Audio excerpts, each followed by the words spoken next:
एक छोटे से गांव में जो हरे भरे खेतों और ऊंचे ऊंचे पेड़ों से घिरा हुआ था, एक लड़का अली रहता था।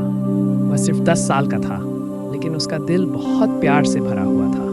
उसका सबसे अच्छा दोस्त कोई और लड़का नहीं, बल्कि एक कुत्ता था जिसका नाम था शेरू। अली को शेरू एक दिन नदी के किनारे एक छोटा सा पिल्ला पड़ा हुआ मिला था।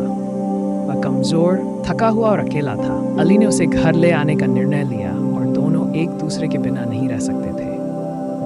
शेरू हर दिन अली के स्कूल के बाहर उसका इंतजार करता, खेतों में उसके साथ खेलता और हर रात अली के बिस्तर के पास सो जाता। एक सर्दी में अली बहुत बीमार पड़ गया। वह मुश्किल से हिलजुल पा रहा था और उसके माता पिता बहुत चिंतित थे। शेरू ने अपना प्यार और वफादारी दिखाई और अली के पास से एक पल के लिए भी नहीं हटा। वह उसके पास लेटकर उसे गर्म रखने की कोशिश करता और उसके हाथों को चाटता, जैसे कि वह उसे जगाने की कोशिश कर रहा हो।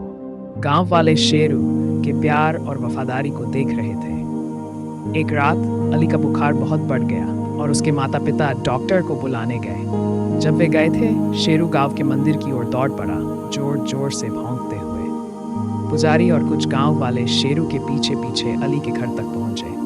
उन्होंने देखा कि अली की हालत बहुत गंभीर थी और उन्होंने उसे घरेलू इलाज दिया ताकि उसका बुखार कम हो सके। जब तक डॉक्टर पहुंचा, अली की तबीयत में सुधार आ चुका था।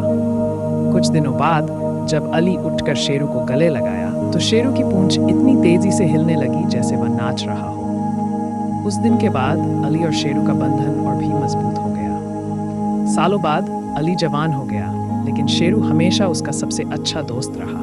अली ने कई दोस्त बनाए, लेकिन किसी भी दोस्ती की तरह का प्यार शेरू के साथ का प्यार कभी नहीं था।